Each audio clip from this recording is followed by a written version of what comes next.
You're watching the Bo Frye Show on Rider Nation Station, brought to you by Minster Bank, Plus One Professionals, Albert Sporting Goods, American Legion Post 323, Founders TV, Eagles Lodge 767, Speckman Automotive, All Glaze Audiology, Rabel's Auto Service, American Manufacturing Solutions, VFW Post 9289, All Glaze Equipment Rental, Guarneri's Pizza, Ogle's Bake Shop, and Schaff Auto Sales. Well, hello once again, everyone, and we welcome you to the Bo Frye Show here on Rider Nation Station. I'm your host, Joe Hurlburt, alongside head coach Bo Frye. First of all, Coach, as we do each and every week, congratulations on the win over the Shawnee Indians. Thank you very much.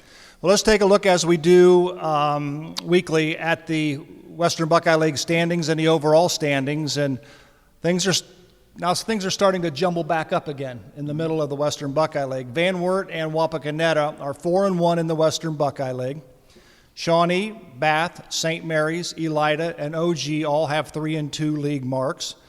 Defiance, Salina 1-4, and Kenton, who St. Mary's plays this Friday, is the only winless team in the Western Buckeye League. They're 0-5. So things starting to scramble up or get tight in the Western Buckeye League, but still there's some important games coming up in the final 3-4 weeks. Yeah, very. From top to bottom, the league's very good this year, and we knew that coming into the season. So you're obviously seeing it play out how we thought it would play out. Well, last week, here's the scores that took place in the Western Buckeye League, if you haven't happened to hear as of yet. Bath defeated Salina 35-13. Elida defeated Defiance 17-7. Wapak shut out Kenton 34-0. Van Wert and OG, they had a dandy battle because we listened to it and followed it a little bit last Friday night, and at one point in time, OG led late in the ball game, but Van Wert, of course, they're a very talented ball club, was able to come back and pull that one off 32-27. And of course, St. Mary's defeated Shawnee by a score of 25-3. This week, the way things shape out in the Western Buckeye League, Bath is on the road at Defiance, Elida's at Wapak, OG's at Salina. This will be a big game in the Western Buckeye League. Van Wert is at Shawnee.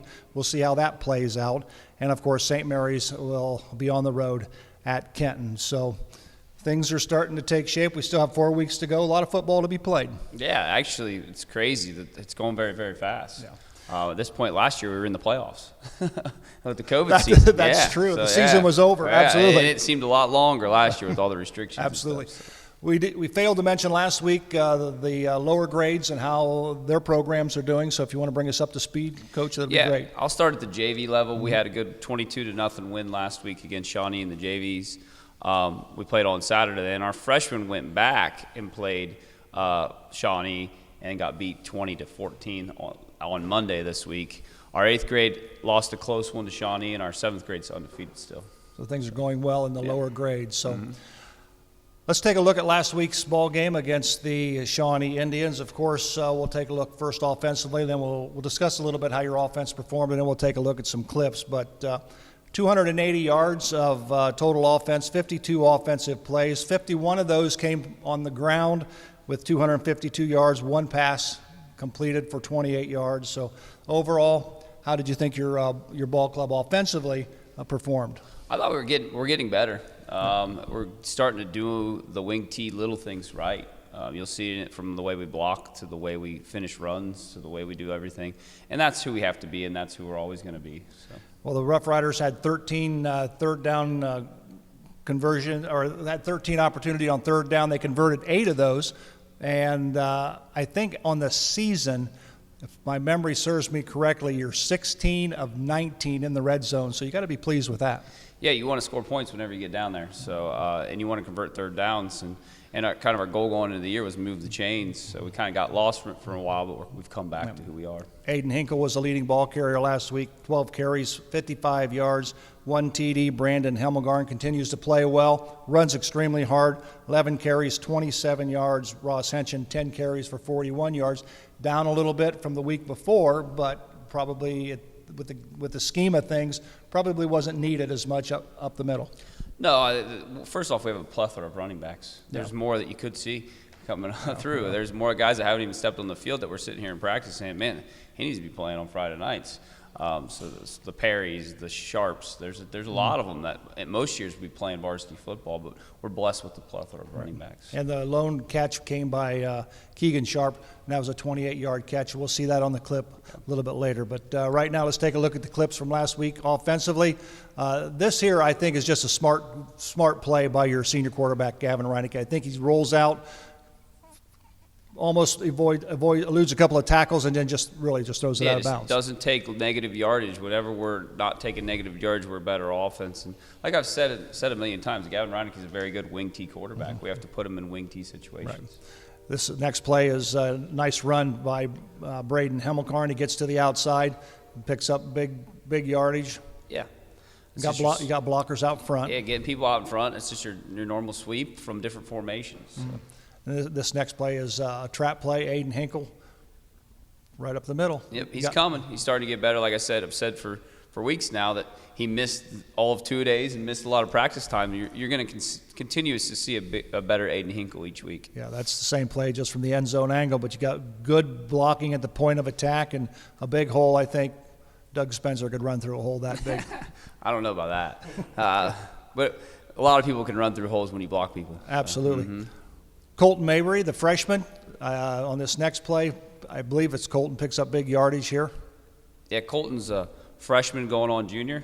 He's honestly, he got tackled by a freshman in practice yesterday, and I said, "You're gonna let freshmen tackle you?" So I forget some days that he still is so young, but he plays at a high level, a varsity level.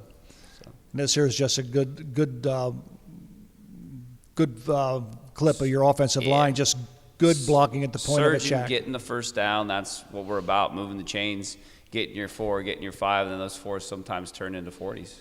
They do. Yeah. And just good hard-nosed running by Hinkle. Yeah. This is a big run. Tanner Howe. Yeah, Tanner had a couple big runs on Friday.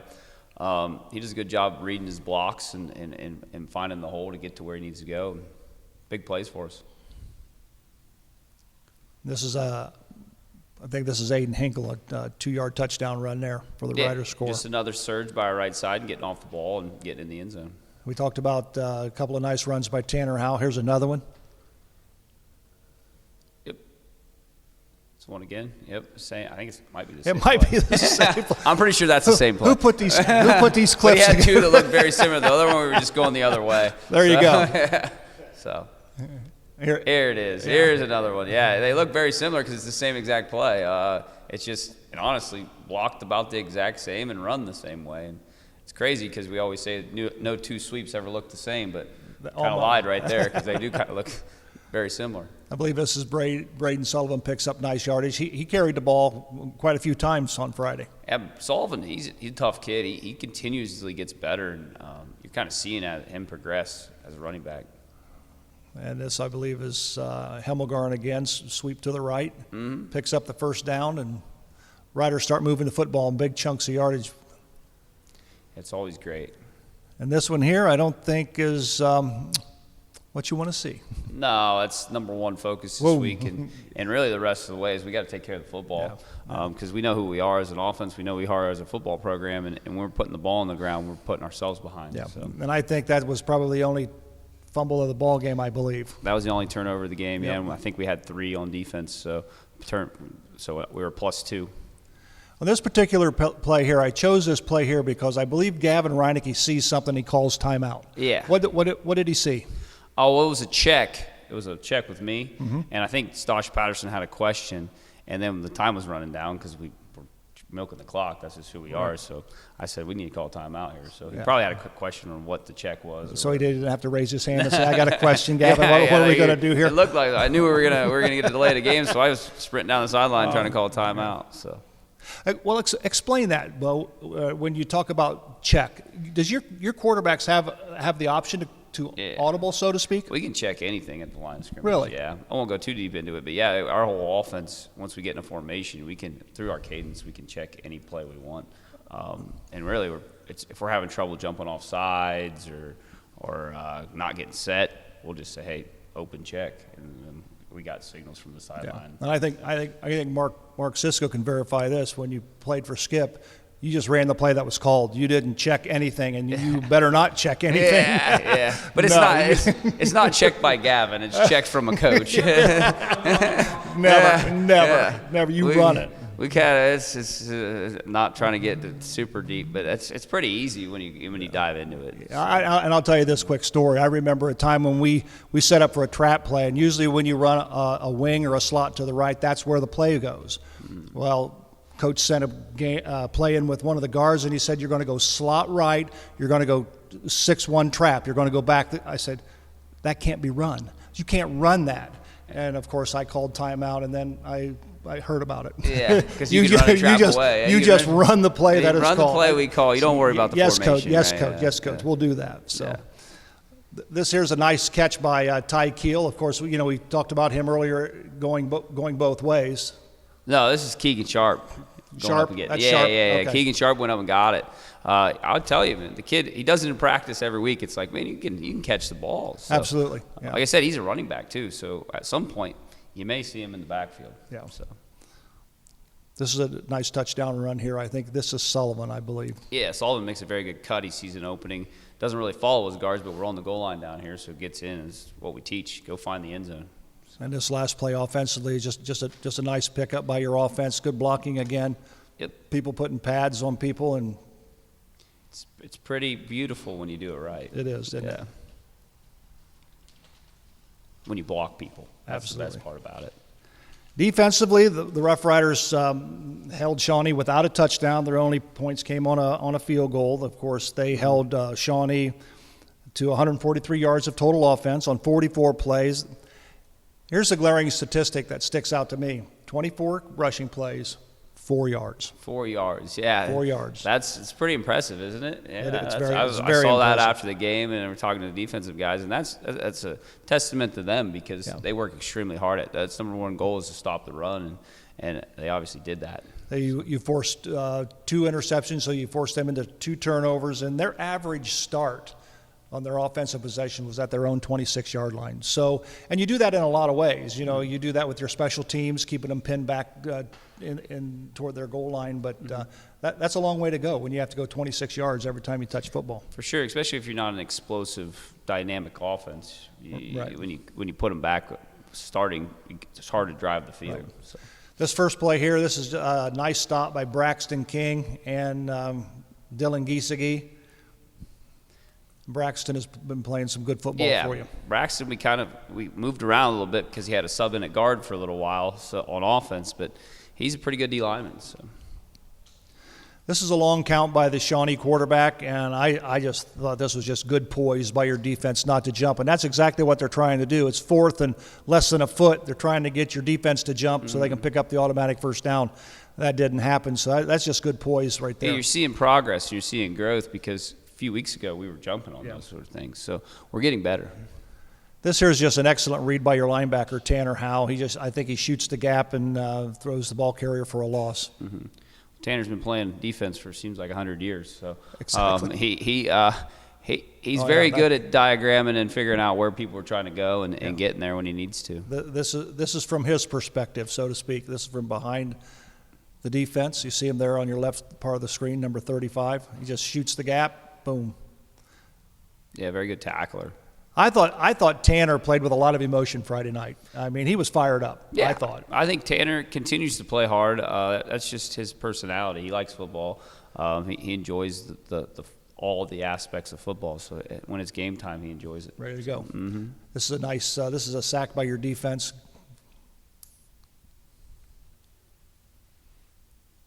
Yeah, this guy's getting to the ball. I'll be completely honest with you. I'm watching an iPad most of the time when we're on defense, trying to figure out blocking adjustments. So I watch the film on Saturday, and then I walk away for a while. So I catch more of the defense now than I do any other time. I trust Nick, and Nick gets it figured out. So I got my own problems. So. This is good pressure on the quarterback. But this kid just makes a good catch here, and you got to give credit to when that happens. Yeah, you flushed him out of the pocket, yeah.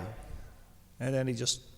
Yeah, he goes up over top of us. It happens sometimes. It does. Sometimes we get those too. Yep, absolutely. Mm-hmm. Well, and here's an example. I think this is Carter Sharp comes up with a fumble. Yeah, the the Sharp boys, you've got Keegan, Caden, and Carter. Carter's a senior, and then the two twins are juniors. They play hard. Yeah. That was just a good play there. And this is a huge sack by Tanner Howe.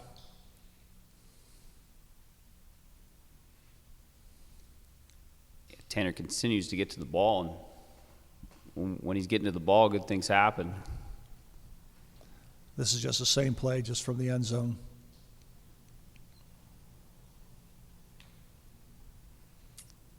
Back to my iPad watching, I almost feel like I jinx them when I put my eyes up and start watching the defense. So I go right back to my trying to fix blocking stuff on the sidelines. Nick will tell me if he needs a timeout or something. Yeah. But most of the time, I trust that they're doing what they know what to do. This is just a good play by your linebacker, Jay Schaefer. He reads the eyes of the quarterback, just steps in the line where the pass is going and bats it down. So Jason's a very long body too. If you've seen the kid without pads on, he's got real long arms. So anytime he can get his hands up, that's great. This is the play that I think maybe Zach and Mark will have a discussion about. This one here, I think, is the catch in the end zone. He drops it when he goes out of bounds. Come on, man, that's completely incomplete. I can tell you that. We don't even need to discuss the rules of the game. I'll tell you what. If you look at it from the end zone, but we don't have it on this particular segment. But if you look, you see a coach, and I don't know if it might be you going down and says that was out of bounds. That was out of bounds. But I don't know. So I don't know. Maybe it was me. I told you I don't watch much of the defense during Fridays, during game days, because. So we'll have to get a ruling on that. Yeah. But again, it was a good catch, and we'll call it a no catch. Kid gave great effort, though. I'll give the kid credit. He did give great effort. It was a pretty good route. So here's another pressure by the defense, and I think they come up with another sack. Yeah, that was the kind of the story of the night. Sacks and the defense just getting to them. And I think when you put that kind of pressure on a quarterback, they get happy feet and they just want to really get rid of the football. And I think that's one of the reasons why that he was only 12 of 20 on the night and threw 2 picks. And they're not a drop back passing offense, so them throwing the ball was kind of different for them. They're actually more of a run at you. Yeah. And I don't think they were having success there, so they started throwing it around a little more. Than I also think Shawnee is not a catch-up type of football team where they have to put the ball in the air. I think they want to do it on the ground and they want to do it their way, but it didn't happen on Friday night. This next play here, this is. And Zach said it in the booth. He said, this was almost a big man's touchdown. His name's Compton, though. And if you know his dad, he didn't get his dad's wheels, though, by any means, did he? You know what I mean? So he's a big, thick kid. And he plays fullback for us, too. Yeah. But he's kind of your 4-yard fullback to bang in. He'll probably play a little more fullback next year for us. But is unhook the trailer, big dog. You know what I mean? Like, let some of your dad's genes come out. You know what I mean? I'm sure him and his dad had a conversation when he got home. I know, yeah, jeez. And I think this next clip is just, I think it's the same play, but just from the end. There he goes. Yeah. Yeah, it was a heck of a catch. Yeah. You know, he always asked, funny part was, I think we were going out for pregame. He says, I come out for passing all the time, and I have no idea why. And I didn't even say anything back to him. I never told him. I kind of was thinking, well, yeah, really, you're never really going to throw the ball to you. But maybe that's the reason. There it is. That's good. Absolutely. Yeah. This play is just a nice interception by Brandon Bowers on the corner. Yeah, Bowers, you forget about him on defense because he's such a good kicker and a good punter that he's playing good defense too. So, and there's a sack by Jay Schaefer. He gets to the quarterback, throws him for a big loss. And it seemed like Shawnee found themselves in second and long, third and even longer throughout the course of this ball game. And so I think the defense did a great job putting pressure on the quarterback. And this is the same play. Yeah, just from a different angle, so good job by Jay. Story of the night, right? Absolutely. Mm-hmm. Special teams always plays a big part in the ball game, and this one here is just a nice return to open the game. Mm-hmm. I think Tanner fielded the first one, and he does a good job hitting it. Sometimes it'll break out of there, but it's basically 2 dives you're setting up. Right. Two quarterback sneaks is what we call it. And sometimes you'll pop through that. Yeah. Mess and look at the special teams blocking. He just for 15 yards they pushed the Shawnee special teams back. This here was a punt that just was an awesome punt. Brandon got great height on it, and as a punter, you want to see the nose of the football turn over, and it did just that. And it was just great coverage there, although missed a couple of tackles. But we're getting down there at least, and when it's hanging in the air that long, it's easier to cover. So. This here's the safety. I give it credit to the special teams, but this one just rolls out of the back of the end zone. But we were coming to block it anyways. Were you? I don't know if we would have. We were sending the heat, so absolutely. If he would have bobbled it, we would have blocked it. So at least in my head, that's what I'm thinking. This here's a kickoff. This next clip is a kickoff. Now this is a short kickoff by Bowers. Was that by design, or did he miss it? It was not. He was getting underneath the ball a little bit on Friday. Not his normal deep kick that he usually has. So that'll come. He just sometimes it's like golfers when your swing is a bit off. So. And this here's 22-yard field goal. This is nice. Gives him a lot of time and makes it look easy. Gets it up. So that's a look at the clips from last Friday night with the 25-3 win over the Shawnee Indians. We're going to take a quick break. We're going to come back and take a look at this week's opponent, the Kenton Wildcats. We'll do that and more as the Bo Frye Show continues on Rider Nation Station right after this. Thank you for watching this edition of the Bo Frye Show, brought to you by Minster Bank, Plus One Professionals, Hurlburt Sporting Goods, American Legion Post 323, Fowler's TV, Eagles Lodge 767, Speckman Automotive, Ugly's Audiology, Rabel's Auto Service, American Manufacturing Solutions, VFW 9289, Ugly's Equipment Rental, Guarneri's Pizzeria, Vogel's Bake Shop, and Schaff Auto Sales. We welcome you back once again to the Bo Frye Show. Joe Hurlburt alongside head coach Bo Frye. And again, we want you to stop by and thank our sponsors for sponsoring Rider Nation Station and Rough Rider football. As I said many, many times, without them, we wouldn't be able to do what we do. We wouldn't be able to bring you the Bo Frye Show or the rules of the game or Rough Rider football on Friday night. And speaking of Friday night, Rider Nation Station will not be at Kenton this week to bring you the game, but because there's not enough room in the press box for Zach, and so we're going to not be there, but we'll be with you the rest of the way. So we got Elida and Bath at home, and then we'll be on the road at Salina. So we'll be with you for all those. Coach, the Kenton Wildcats come into town. They're winless. Anytime you step on a field, I think in the Western Buckeye League, strange things have happened. You know, a winless team can knock off an undefeated team. So how do you prepare your ball club to go into a ball game such as this?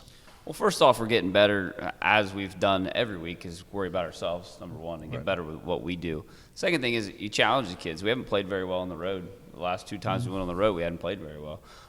So that's a challenge in itself. And third thing is Kenton's playing extremely hard. So I credit Coach Turner for that. He's got them playing extremely hard. So we have to make sure we're on our P's and on our Q's, so we're not giving up balls over our head, and make sure we're holding on to the ball, we're taking care of the football, not allowing turnovers to happen. And we talked about this earlier at an earlier show, but they're starting a freshman quarterback. They got a new head coach. It's his first year. So a lot of changes taking place. And I've said it, and Kenton in the past, they've done this. They'll get a decent 8th grade kid. They'll bring him up and start him as a freshman at quarterback, and by the time he's a junior and senior, they're all world. And so I haven't seen this kid play. Maybe you have. He's probably got some skills that they see that, that they can center this program around. He looks like a normal Kenton quarterback, just the way he delivers the ball to everything he does. He's very young. He actually didn't play last week because of COVID. So they were even down another quarterback last week. So like I said, they're extremely young, but they're playing extremely hard. I think they only have 4 or 5 seniors on their whole roster. Really? So they're playing a lot of kids, and they're playing extremely hard. And Coach Turner's doing a great job with them. Will you see offensively, will you see the same Kenton that we've seen in the past? Will we see 5 receivers split out, 3 one side, 2 the other, running backs? For sure, if their quarterback plays. If he plays, they'll throw it. But they'll throw it all over the place, yes. But they also are using a running back a little more this year, more than your normal Kenton teams. And defensively, what can we look at? They're kind of all over the place on defense. One play they're in an odd front, the next they're in an even front. 2 backer sets, playing a lot of young kids, but playing extremely hard. Good. So, Well, we wish you the best of luck this Friday on the road against the Kenton Wildcats. So that's going to do it for this edition of the Bo Frye Show. For head coach Bo Frye, I'm Joe Hurlburt. Until next time, so long, everyone. Thank you for watching this edition of the Bo Frye Show, brought to you by Minster Bank, Plus One Professionals, Hurlburt Sporting Goods, American Legion Post 323, Fowler's TV, Eagles Lodge 767, Speckman Automotive, Uglaze Audiology, Rabel's Auto Service, American Manufacturing Solutions, VFW 9289, Uglaze Equipment Rental, Guarneri's Pizzeria, Vogel's Bake Shop, and Schaff Auto Sales.